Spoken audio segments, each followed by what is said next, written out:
क्या आप जानते हैं कि इस दुनिया को बनाने वाला परमेश्वर रहता कहाँ है? आज सारी दुनिया के लोग जगह जगह जाते हैं इस उम्मीद से कि वो परमेश्वर के घर में जा रहे हैं, पर क्या परमेश्वर वहाँ रहता भी है या नहीं? इस वीडियो को देखने के बाद आप जान जाएंगे कि परमेश्वर रहता कहाँ है। आज वैज्ञानिकों ने इतने ग्रह खोज निकाले हैं जो धरती से भी कितने बड़े हैं, और उन्हें लगता है कि धरती के अलावा भी कहीं और किसी और ग्रह पर जीवन है जिनके सामने ये धरती बड़ी छोटी है। तो इतनी बड़ी दुनिया को बनाने वाला परमेश्वर आखिर रहता कहाँ है? क्या वो इस धरती पर रहता है? क्या वो पहाड़ों में रहता है, या फिर समुद्र में, या फिर किसी दूसरे ग्रह पे, और या फिर किसी स्वर्ग में? अगले कुछ मिनट बड़े ध्यान से इन बातों को सुनिएगा। क्या आप जानते हैं कि जो मिलाप वाला तंबू मूसा ने बनाया था, उसे बनाने के लिए परमेश्वर ने जीवित चीजों का इस्तेमाल करने के लिए बोला था। मिलाप वाले तंबू को बनाने में जानवरों की खालों का इस्तेमाल किया गया था, जैसे कि बकरों की खालें,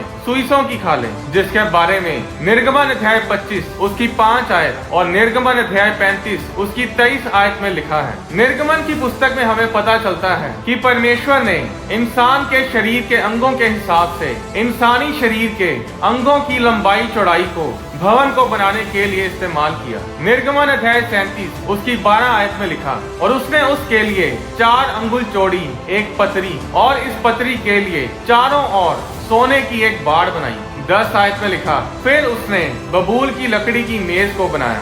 उसकी लंबाई 2 हाथ, चौड़ाई 1 हाथ और ऊंचाई 1.5 हाथ की थी। जो पवित्र मेज बनाई गई उसको इंसानी शरीर के अंगों के द्वारा ही मापा गया, जिसकी लंबाई 2 हाथ, चौड़ाई 1 हाथ थी। इस वचन में जिस माप का इस्तेमाल किया गया है वो है इंसानी हाथ। 1 हाथ का मतलब है कोहनी से लेकर हाथ के बीच वाली उंगली की नुक्कड़ तक। जो पतरी, जो बाउंड्री मेज की बनाई गई थी, वो 4 अंगुल चौड़ी थी। 4 उंगलियों को भी मापने के लिए इस्तेमाल किया जाता था। असली भाषा इब्रानी में इसे 4 अंगुल नहीं, इसे तोफाक बोला गया है, जिसका मतलब है हाथ की चौड़ाई। यरूशलेम में जो इमारतें बनाई जाती थी उनकी नपाई हाथ की चौड़ाई से करते थे। जो दीवारें राजा हेरोदेस ने बनाई थी, उन इमारतों की कुछ दीवारें आज भी खड़ी हैं, और आप उन्हें अपने हाथ से नाप सकते हैं। फिर जब याजक के कपड़े तैयार किए गए तो उसके लिए एक सीना बंद भी बनाया गया। निर्गमन अध्याय 39 उसकी 9 आयत में लिखा,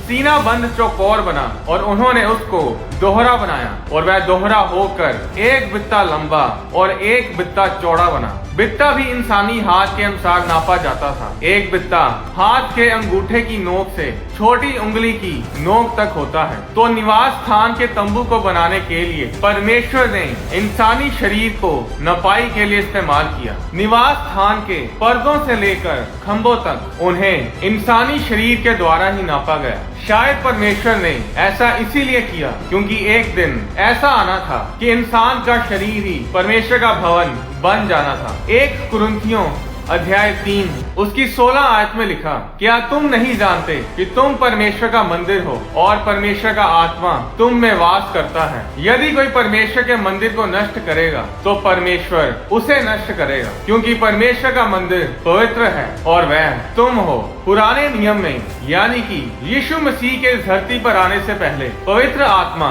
लोगों के अंदर नहीं रहता था। पवित्र आत्मा लोगों के साथ रहता था कुछ समय के लिए, किसी विशेष काम को करने के लिए। पवित्र आत्मा लोगों पर उतरता था, और जब वो काम पूरा हो जाता था तो पवित्र आत्मा उनके पास से चला जाता था। पवित्र आत्मा लोगों के अंदर तभी आया जब यीशु मसीह मुर्दों में से जी उठने के बाद स्वर्ग गए, और परमेश्वर ने पिन्तेकुस्त के दिन पवित्र आत्मा को लोगों पर भेजा, और उस दिन पवित्र आत्मा लोगों के अंदर आया। अब आज हमारा शरीर परमेश्वर का मंदिर है, हमारा शरीर परमेश्वर का भवन है। पर यीशु मसीह के इस धरती पर आने से पहले ऐसा नहीं था। बाइबल बताती है कि परमेश्वर ने आदम और हवा को अदन के बाग में रखा था। परमेश्वर का आत्मा आदम और हवा के अंदर रहता था, पर जब आदम और हवा ने पाप किया तो परमेश्वर ने उन्हें अदन की वाटिका में से निकाल दिया, और परमेश्वर की हजूरी आदम और हवा को छोड़कर चली गई। परमेश्वर का आत्मा आदम और हवा को छोड़कर चला गया। तकरीबन सब लोग जानते हैं सैमसन के बारे में कि वो इस दुनिया का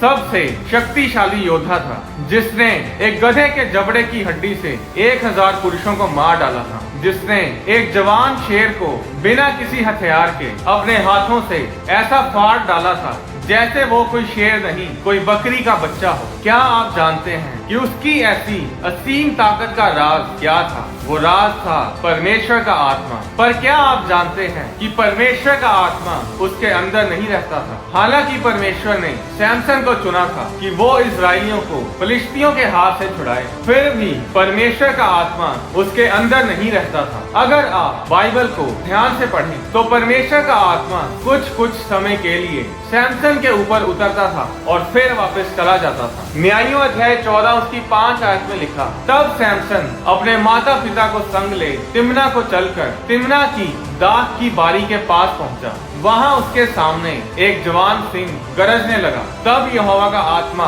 उस पर बल से उतरा और यद्यपि उसके हाथ में कुछ ना था तो भी उसने उसको ऐसा फाड़ डाला जैसा कोई बकरी का बच्चा फाड़े। फिर आगे 19 आयत में लिखा, तब यहोवा का आत्मा उस पर बल से उतरा और उसने अश्कलोन को जाकर वहां के 30 पुरुषों को मार डाला। न्यायों अध्याय 15 उसकी 14 आयत में लिखा, वह लही तक आ गया तो फिलिस्ती उसको देखकर ललकारने लगे। तब यहोवा का आत्मा उस पर बल से उतरा और उसकी बाहों की रस्सियां आग में जले हुए सन के समान हो गई और उसके हाथों के बंधन मानो गल कर टूट पड़े। तब उसको गधे के जबड़े की एक नई हड्डी मिली और उसने हाथ बढ़ाकर उसे ले लिया और उससे 1000 पुरुषों को मार डाला। इन सभी वचनों में परमेश्वर का आत्मा सैमसन पर उतरता था पर हमेशा उसके साथ रहता नहीं था। न्यायों अध्याय 3 उसकी 10 आयत में लिखा, तब यहोवा का आत्मा ओत्निएल पर आया। न्यायों अध्याय 6 उसकी 34 आयत में लिखा, तब यहोवा का आत्मा गिदोन पर आया। 1 शमूएल अध्याय 16 उसकी 13 आयत में लिखा, तब शमूएल ने अपना तेल का सींग लेकर उसके भाइयों के मध्य में उसका अभिषेक किया और उस दिन से लेकर भविष्य को यहोवा का आत्मा दाऊद पर बल से उतरता रहा। पर अब ऐसा नहीं है। अब परमेश्वर का मंदिर हम हैं। अब परमेश्वर का आत्मा हमारे अंदर हमारे साथ रहता है। पहले ऐसा नहीं था। पहले परमेश्वर मिलाप वाले तंबू में महायाजक से मिलने के लिए आता था। पहले परमेश्वर एक तंबू में, टेंट में इंसान से मिलने आता था। इसीलिए उस तंबू को मिलाप वाला तंबू बोला जाता है। निर्गमन अध्याय 33 उसकी 5 आयत में यहोवा ने मूसा से कहा था कि इजराइलियों को मेरा ये वचन सुना, तुम लोग तो हठीले हो। यदि मैं पल भर के लिए तुम्हारे बीच होकर चलूं तो तुम्हारा अंत कर डालूंगा। फिर आगे निर्गमन अध्याय 34 उसकी 9 आयत में मूसा ने परमेश्वर से कहा, हे प्रभु, यदि तेरे अनुग्रह की दृष्टि मुझ पर हो तो प्रभु हम लोगों के बीच में होकर चले। ये लोग हठीले तो हैं तो भी हमारे अधर्म और पाप को क्षमा कर और हमें अपना निज भाग मान के ग्रहण कर। परमेश्वर इतना पवित्र है कि वो पाप को देख तक नहीं सकता। अब इतना पवित्र परमेश्वर पापी इंसान के साथ कैसे रह सकता था? इसका जवाब था मिलाप वाला तंबू। उस मिलाप वाले तंबू में परमेश्वर रहता था। उस तंबू को लोगों की छावनी से दूर बनाया जाता था। आप कह सकते हैं कि उस तंबू को, उस टेंट को लोगों की बस्ती से बाहर बनाया जाता था और जब किसी को परमेश्वर से मिलना होता था तो वो उस तंबू के नजदीक आकर परमेश्वर से मिलता था। इसके बारे में आप निर्गमन अध्याय 33 उसकी 7 आयत में पढ़ सकते हैं। वो मिलाप वाला तंबू स्वर्ग को देखकर बनाया गया था। परमेश्वर ने मूसा को एक दर्शन दिखाया और उस दर्शन को देखकर मूसा ने मिलाप वाला तंबू बनाया था। अब जिस तरह परमेश्वर उस मिलाप वाले तंबू में रहता था उसी तरह परमेश्वर हमारे अंदर रहता है। स्वर्ग एक भवन है जिसमें परमेश्वर रहता है। कोई भी इंसान ये समझ नहीं सकता कि वो स्वर्गीय भवन, वो भवन जो स्वर्ग में है, वो कैसा दिखता होगा या उसका नक्शा कैसा होगा। पर हम मूसा के द्वारा बनाए गए मिलाप वाले तंबू को देखकर ये जान सकते हैं कि स्वर्गीय भवन कैसा होगा, क्योंकि मूसा ने उस स्वर्गीय भवन को देखकर ही मिलाप वाला तंबू इस धरती पर बनाया था। अब क्योंकि इंसानी शरीर भी परमेश्वर का भवन है तो स्वर्गीय भवन और इंसानी शरीर के बीच में क्या समानताएं हैं? जिस तरह इंसानी शरीर के बीच में यानी सेंटर में उसी तरह स्वर्ग के बीच में बिल्कुल सेंटर में परमेश्वर है। स्वर्ग जैसा भी दिखता हो,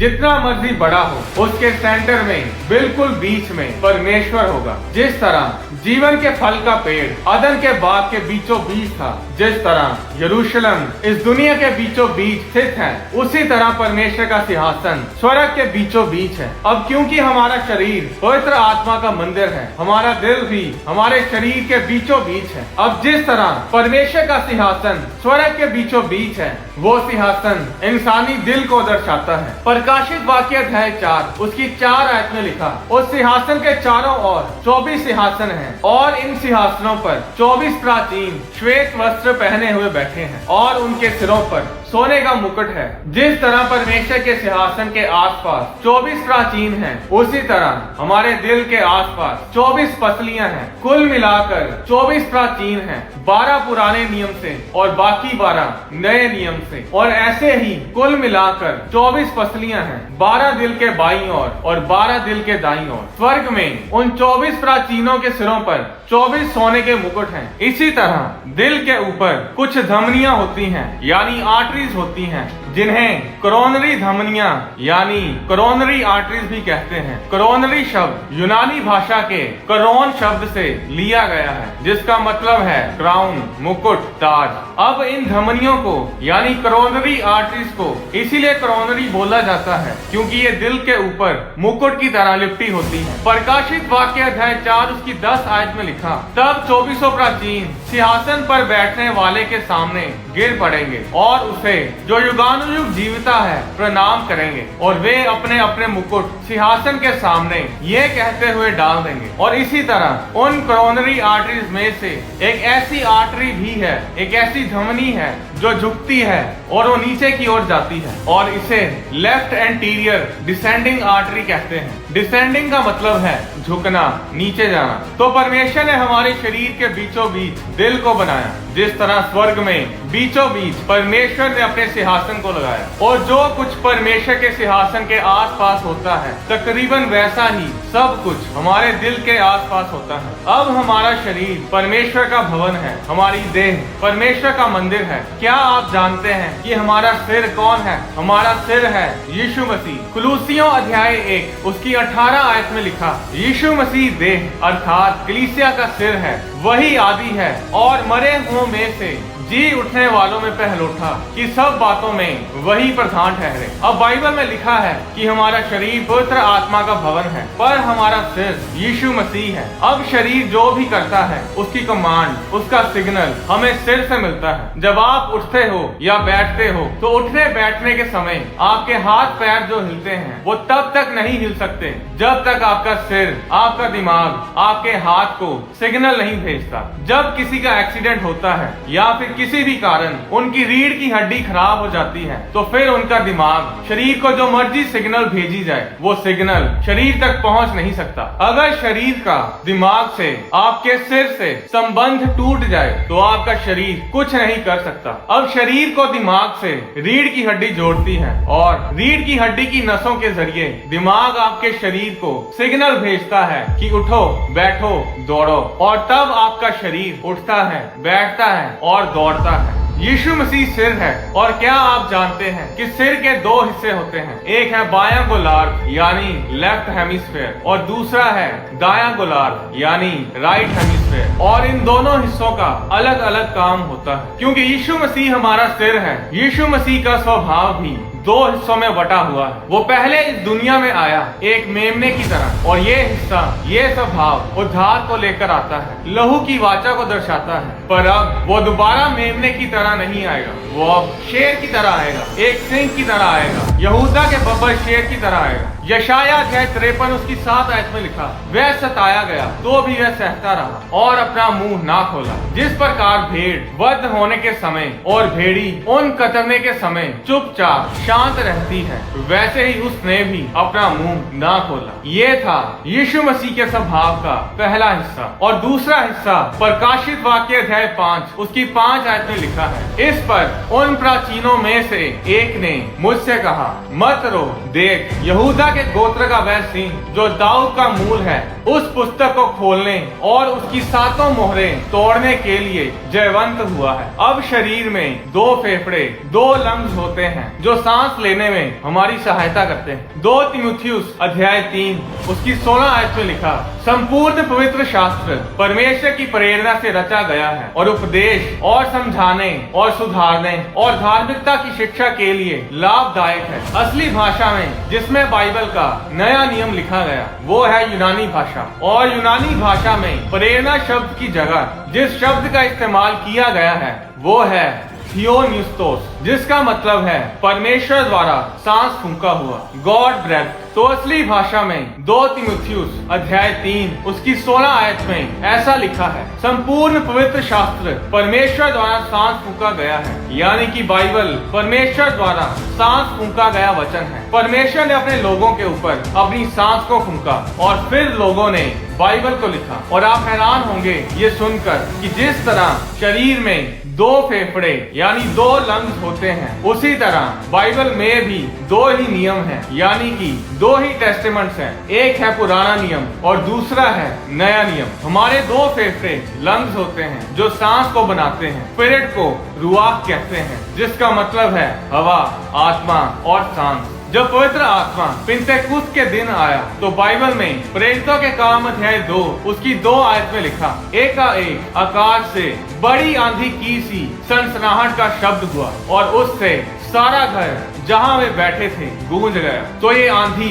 ये तेज हवा कोई संसारिक हवा नहीं थी, ये कोई ठंडे मौसम वाली हवा नहीं थी, ये परमेश्वर था जो स्वर्ग से अपनी सांस को उन लोगों के ऊपर फूंक रहा था। जब भी परमेश्वर किसी के ऊपर अपनी सांस को फूंकता है तो मुर्दा चीज जिंदा हो जाती है। आदम एक मिट्टी का पुतला था, पर जब परमेश्वर ने अपनी सांस को आदम के अंदर फूंका तो आदम जीवित प्राणी बन बैठा। तो बाइबल कोई साधारण सी पुस्तक नहीं है जिसे कुछ लोगों ने अपनी मन मर्जी से, अपनी मन घड़त कहानियों से भर दिया। बाइबल वो पुस्तक है जिसमें परमेश्वर ने अपनी सांस को फूंका है। हमारे शरीर के पास फेफड़े हैं, लंग्स हैं जो सांस को बनाते हैं, और हम उनके बिना जीवित नहीं रह सकते। हम सांस के बिना जीवित नहीं रह सकते। उसी तरह हमारी आत्मा को जिंदा रहने के लिए जिंदा परमेश्वर की सांस की जरूरत है, परमेश्वर के श्वास की, उसके वचन की यानी बाइबल की जरूरत है। अगली बार आप बाइबल की तरफ देखें तो उसे कोई साधारण सी धार्मिक पुस्तक की तरह ना देखें। वो ऐसी पुस्तक है जिसमें जीवित परमेश्वर की सांस से भरे हुए वचन है, और वो वचन पढ़ने और सुनने से मुर्दा चीजें जी उठती हैं। तो अब आप जान चुके हैं कि इस दुनिया को बनाने वाला परमेश्वर कहाँ रहता है। अब क्या परमेश्वर का आत्मा सभी के अंदर रहता है? नहीं। प्रेरितों के काम अध्याय 2 उसकी 38 आयत में लिखा, मन फिराओ और तुम में से हर एक अपने अपने पापों की क्षमा के लिए यीशु मसीह के नाम से बपतिस्मा ले, तो तुम पवित्र आत्मा का दान पाओगे। अगर आप पाप से भरी जिंदगी जी रहे हैं, अगर आप परमेश्वर से दूर हो चुके हैं, तो मैं आपको बताना चाहता हूँ कि परमेश्वर फिर भी आपसे बहुत प्रेम करता है और आपको नया जीवन देना चाहता है और आपको अपने आत्मा से भरना चाहता है। इसलिए अपने मन को फिराओ, पश्चाताप करो, अपने जीने के तरीके को बदलो, अपनी गलत संगति को छोड़ो और परमेश्वर के पास आओ, बपतिस्मा लो। परमेश्वर आपको अपने पवित्र आत्मा से भरेगा। फिर आपका शरीर परमेश्वर का भवन कहलाएगा। फिर आप परमेश्वर के दूत, परमेश्वर के एम्बेसडर कहलाएंगे। फिर परमेश्वर आपके अंदर रहेगा और आप खुद ही सोचिए, जिसके साथ परमेश्वर हो, जिसके अंदर इस दुनिया को बनाने वाला परमेश्वर रहता हो, उसका जीवन कितनी आशीषों से भरा होगा। आने वाली वीडियोस में मैं आपको बताऊंगा कि मनुष्य से पहले इस धरती पर कौन रहता था, कैन को उसकी पत्नी कहां से मिली, स्वर्ग कहां पर है, क्या कोई जहाज या वैज्ञानिकों द्वारा बनाया गया कोई भी रॉकेट स्वर्ग तक जा सकता है, स्वर्ग आसमान में कितनी ऊंचाई पर है। इन सभी सवालों के जवाब मैं आपको बाइबल में से दूंगा। अगर आप इस चैनल को सपोर्ट करना चाहते हैं तो आप हमें अपनी प्रार्थनाओं में याद रखें। आप इस वीडियो को लाइक और शेयर करके भी हमें सपोर्ट कर सकते हैं। अगर आप अपनी डोनेशन को भेजना चाहते हैं तो आप होली स्पिरिट प्रोडक्शंस के बैंक अकाउंट में और QR कोड के जरिए भी अपनी डोनेशंस को हमें भेज सकते हैं। परमेश्वर आपको